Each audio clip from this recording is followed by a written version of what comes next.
Hi, everybody, and welcome back to yet another cracking edition of The Matt Brown Show. This is the Secrets of Fail series where we're talking to successful CEOs and entrepreneurs all about their epic business blunders and everything they learned about or from the process of making mistakes and failing.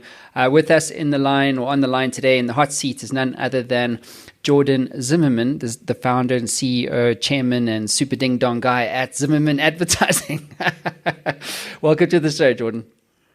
Thank you, Matt. It's good to be here, and thank you for the invitation. You're very welcome. The privilege is really all mine. So you know what's coming, so let's start with the elevator pitch. What are you guys up to over there at Zimmerman Advertising? Well, we're probably, if you think about it, 40 years this December. We're the only true next-day sales agency, maybe in the world, that truly understands how to activate retail brands. And we have proprietary technology that allows us to do that, to target the trade area using connected television, all of our social and digital assets to do that. But more importantly than that, we're able to connect into your television, your connected television to your household, then have your IP address and connect to all your other devices. And then we're able to track you through some of our strategic partners, so I know where you are, I know where you shop before you come to me, where you go after you come to me, how long it took you to come to me. That's amazing. So who are your clients typically? Obviously retail, but are they massive retail brands or are they kind of smaller pops in between? Like, where's your sweet spot?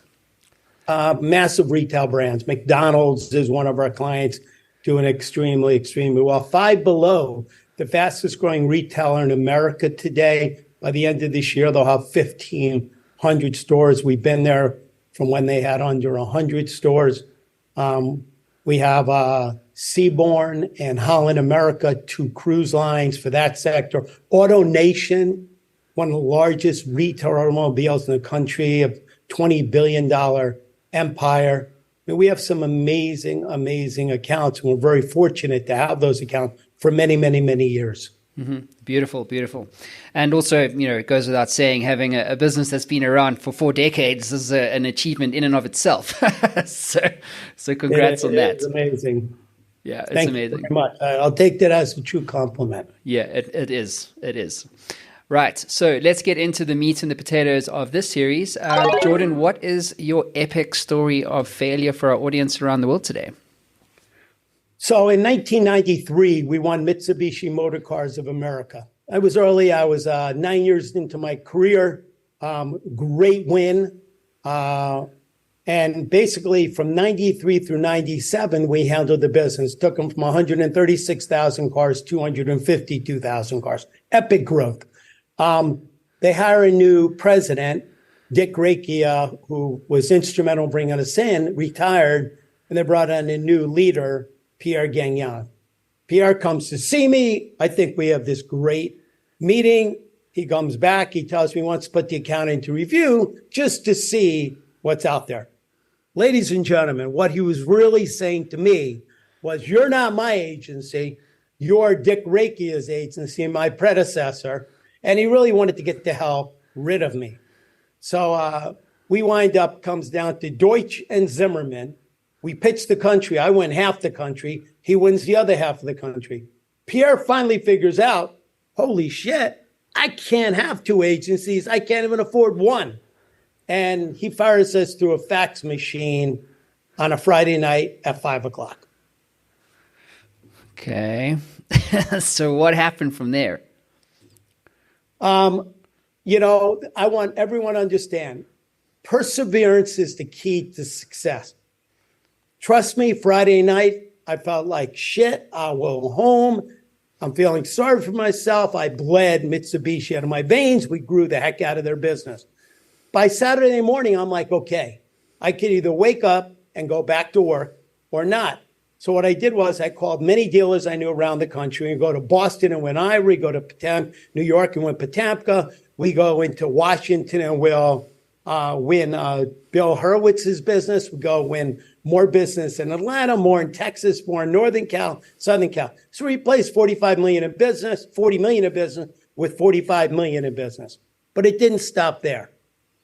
Lo and behold, I get a call from Nissan North America saying, I hear you got fired. I said, yeah. And they said, great, we want to hire you. So we go from losing 40 million to winning $155 million. Perseverance. Perseverance. Never quit on yourself. Always believe you can and you will. Got to have that positive attitude. You and I need to be friends. I hope so. Yeah.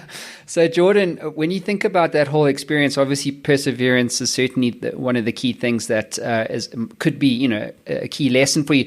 What else, when you think about that time, obviously I've also been in the ad space for many years, worked at head of strategy for Ogilvy and TBWA and these sorts of things. And I understand how accounts move and all this kind of thing. And what it feels like to lose a big account. It sucks. A lot of people actually go out of work.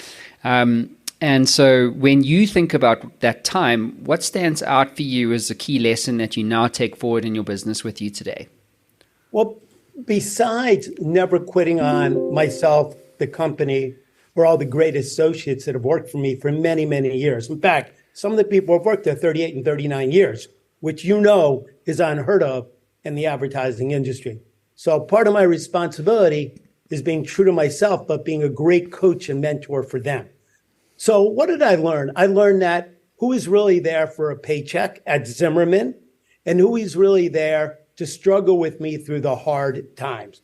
That was a great life lesson. Some of the people I thought were really there to be with me and to fight with me really were only there to pick up a paycheck and didn't really give a shit about me or the company. Great life lesson. Number two, I learned all about the people that really cared about the company, cared about all the other associates, and were really there for the long term of who we were. Number three, I learned a lot about myself because the first thing I said to my CFO and my head of HR and the president, I said, do not pay me. We've lost this account.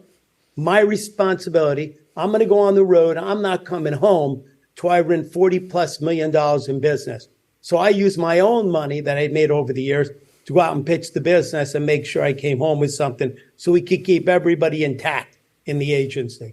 So that was what the goal was, and great life lessons and great way for me to realize that when you're at the top, there's only one person to blame, right here. Yep, 100%. Couldn't agree with you more.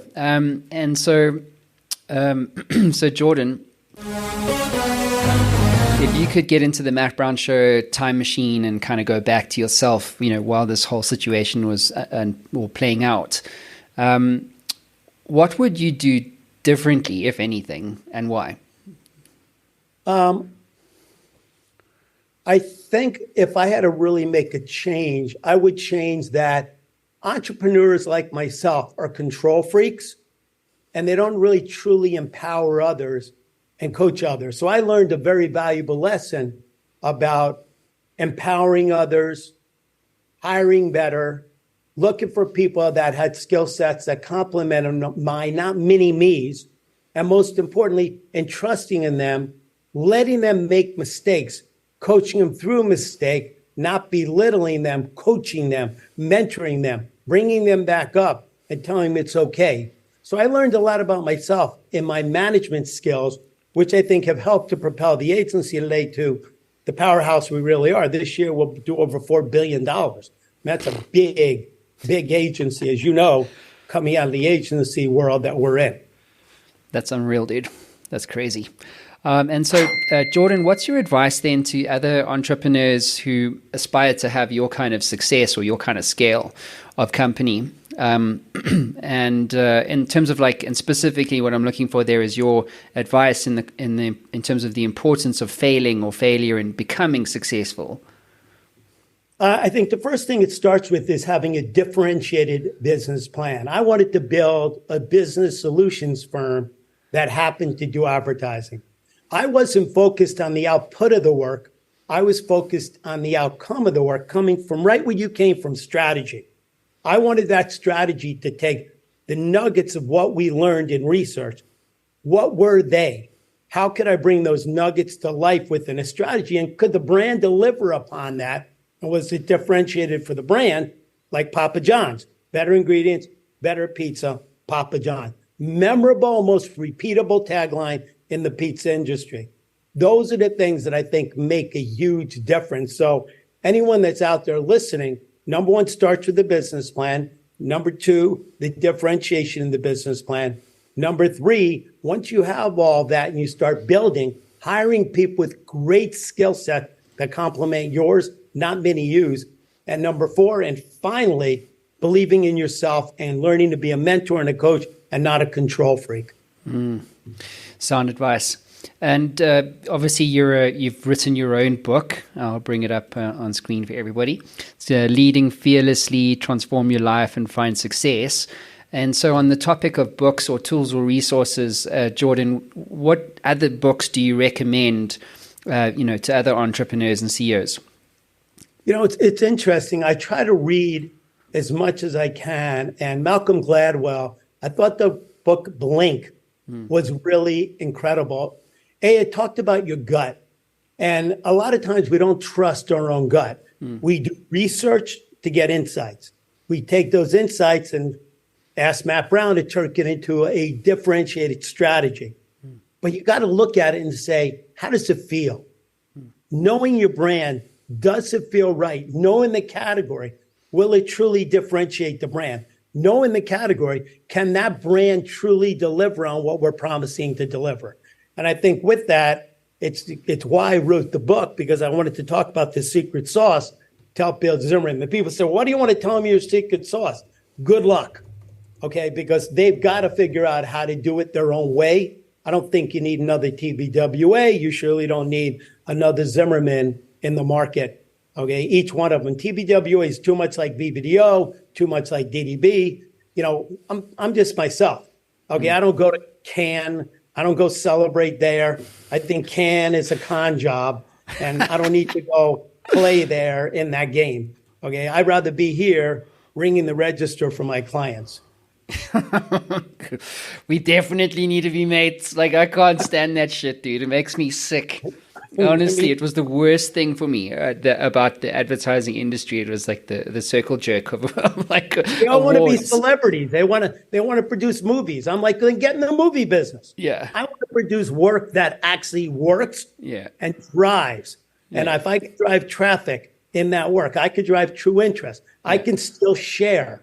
I'm winning. Yeah. That unaided awareness is so very important. And then I equate it to every point of unaided awareness means how much in market share. And at every point of market share, how much does that mean in revenue? Yeah, absolutely.